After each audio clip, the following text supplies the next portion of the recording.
নমস্কার দর্শক বন্ধুরা, আজকে আবারও একটা নতুন ভিডিও নিয়ে চলে এসেছি। আজকে আপনাদের সাথে শেয়ার করব ফুলকপি এক নতুন রেসিপিটা দেখতে যেরকম অসাধারণ, খেতেও কিন্তু অসাধারণ। তার সাথে একদম কম সময় রেসিপিটা তৈরি হয়ে যায়। চলুন তাহলে রেসিপিটা শুরু করি। কয়েকদিন আগে ফুলকপিটা এনে রাখা হয়েছিল, দেখুন একটু কালো কালো হয়ে গেছে। যাই হোক, আমি এই ফুলকপিটা দিয়েই আজকে নতুন রেসিপিটা শেয়ার করব। চলুন ফুলকপিটা কেটে নিই। ফুলকপিটা ছোট ছোট পিস করে নিতে হবে। এই ফুলকপিটা আমার পুরোটা লাগবে না। ফুলকপিটা আমি কয়েকটা ফুল কেটে নেব, অল্পই আমি ফুল নেব এখানে। এইদিকে ফুলকপিগুলো আমার কাটা হয়ে গেছে। চলুন ছোট ছোট পিস করে নিই। ঠিক কীরকম করে পিস করতে হবে আপনাদের দেখাচ্ছি আমি। দেখুন এইরকম সাইজটা পিস করে নিতে হবে। এর থেকে ছোটও পিস করতে পারেন। আমি সব ফুলকপিগুলো কেটে নিই, তারপর আপনাদের সাথে দেখা করছি। দিকে দেখুন ফুলকপিগুলো আমার কাটা হয়ে গেছে। কপিগুলোকে ভাপানো যাক, তার জন্য কড়া বসিয়ে দিয়েছি। এখানে আমি 1 গ্লাসের মতন জল ব্যবহার করেছি। জলের মধ্যে এক এক করে আমি ফুলকপিগুলো দিয়ে দিলাম। ফুলকপি দেওয়ার পরে আমি দিয়ে দেবো এখানে হাফটা চামচ নুন দেবো। নুনটা দিয়ে আমি কড়াটা ঢেকে দেবো। বেশিক্ষণ ফোটাবো না, একটা ফুট ধরে গেলে নামিয়ে নেবো। এদিকে কড়ার ঢাকনাটা আমি দিয়ে দিলাম। ততক্ষণ ফুটুক, ততক্ষণে আপনাদের পরবর্তী স্টেপটা দেখাই। এখানে নিয়েছি একটা বাটির মধ্যে আমি ফাটিয়ে নেবো একটা ডিম। আপনারা চাইলে দুটো ব্যবহার করতে পারেন, আমি একটাই এখানে ব্যবহার করলাম। ডিমটা ফাটানোর পর এর মধ্যে দিয়ে দেবো হাফ চামচের মতন নুন, হাফ চামচের মতন হলুদ গুঁড়ো দিয়ে ডিমটাকে ভালো করে ফাটিয়ে নিতে হবে।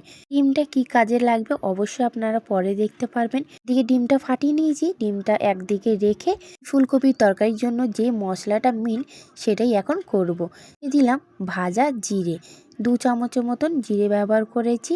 দিয়ে দিলাম ভাজা ধনে, 1 চামচের মতন ব্যবহার করেছি। এর মধ্যে আর কোনো মশলা দেবো না। এই জিরে ধনে ভেজে দিলে খুব সুন্দর একটা ফ্লেভার আর গন্ধ আসে। এদিকে জিরে ধনেটা আমি গুঁড়ো করে নিয়েছি। খুব একটা মিহিন করব না, একটু দরদরা রাখবো যাতে মুখে পড়লে খুব সুন্দর লাগে। একদিকে রেখে দিলাম মশলাটা। এদিকে ফুলকপিটা দেখে নেব। ফুলকপিটা কিন্তু ফুটেও গেছে দেখুন। এবার একটুখানি নাড়িয়ে চাড়িয়ে ফুলকপিগুলো এক এক করে নামিয়ে নেব। আমি নামিয়ে নিই, তারপর আপনাদের সাথে আবার দেখা করছি। এদিকে দেখুন ফুলকপিটা আমি নামিয়ে নিয়েছি। সে বসিয়ে দিলাম কড়ার মধ্যে দিয়ে দিলাম কিছুটা সাদা তেল। যেটুকু ভাজতে লাগবে সেটুকুই নিয়ে মেন কাজটা যেটা করতে হবে, ফুলকপিগুলো নিয়ে ডিম যে ফাটিয়ে রেখেছি সেটার মধ্যে ড্যাব করে নিয়ে গরম তেলের মধ্যে দিয়ে দিতে হবে এক এক করে। গ্যাসের ফ্লেমটা হাইতে রেখেছি যাতে ফুলকপিগুলো একেবারে তাড়াতাড়ি ভাজা হয়ে যায়। এক এক করে সব ফুলকপিগুলো আমি দিয়ে দিচ্ছি। সেমভাবে ডিমের ড্যাব করে দিয়ে দিলাম। দেখুন এই যে আগে যে ফুলকপিটা দিয়েছি অনেকটা কিন্তু লাল হয়ে গেছে, ওটা একটু উল্টিয়ে দিলাম। এখানে আমি কিছুটা ফুলকপি দিয়েছি, কিছুটা আবারও পরে দেবো। এই কটা ভাজা হোক তারপরে। এদিকে দেখুন দুটো ফুলকপি আমার লাল হয়ে গেছে, তুলে দিলাম। বেশি লাল করব না, একটু লাল করে ভেজে তুলে নেবো। দুখানা ফুলকপি তুলে আবার দুখানা দিয়ে দিয়েছিলাম। এদিকে নাড়িয়ে চাড়িয়ে ফুলকপিগুলো ভাজা হয়ে গেছে, তুলে নিলাম। এক এক করে ফুলকপিগুলো তুলে নিচ্ছি।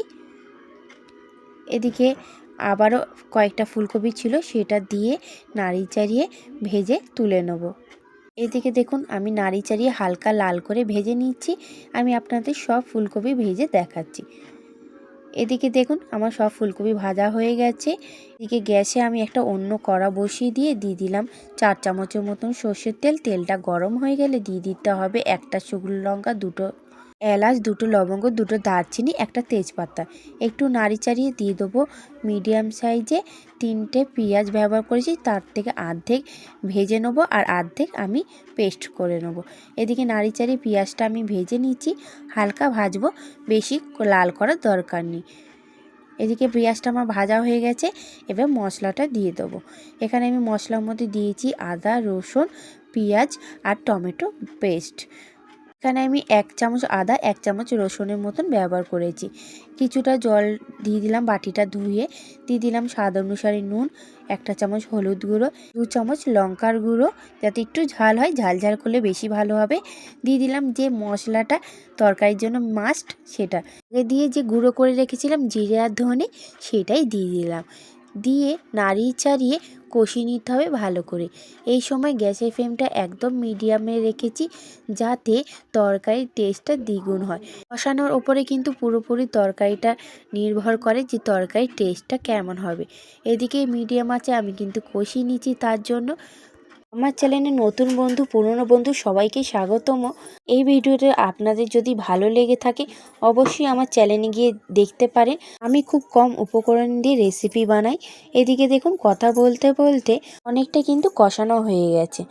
কত সুন্দর দেখুন একটা কালার এসেছে। আপনাদের অবশ্যই বলবো যে পুরো ভিডিওটা আপনারা দেখবেন, তাহলে বুঝতে পারবেন যে তরকারি স্টেপ বাই স্টেপ কীভাবে বানালে সুন্দর হবে এই তরকারিটা। এদিকে দেখুন কথা বলতে বলতে তরকারির তেলটা কিন্তু অনেকটাই ছেড়ে দিয়েছে। এবার আমি দেব গ্লাস উষ্ণ গরম জল। আপনারা চাইলে ঠান্ডা জলও ব্যবহার করতে পারে, কিন্তু গরম জলটা দিলে তরকারির টেস্টটা কিন্তু আরও দ্বিগুণ বাড়বে। এই জন্য আমি দিয়ে দিলাম উষ্ণ গরম জল। জলটা দিয়ে একটুখানি নাড়িয়ে চাড়িয়ে দিয়ে দিলাম ভেজে রাখা ফুলকপিগুলো। ফুলকপিগুলো দেওয়ার পর নাড়িয়ে চাড়িয়ে আমি 5 মিনিটের মতন সেদ্ধ করে নেব মিডিয়াম আঁচে। ফুলকপিগুলো কিন্তু আমার অনেকটাই সেদ্ধ হয়ে আছে, যেহেতু আগে সেদ্ধ করেছি তারপর ভেজেছি। বললাম 5 মিনিট মতন ফুটিয়ে নিলে হয়ে যাবে। এদিকে আমি কিছুক্ষণের জন্য ঢেকে দিয়েছিলাম।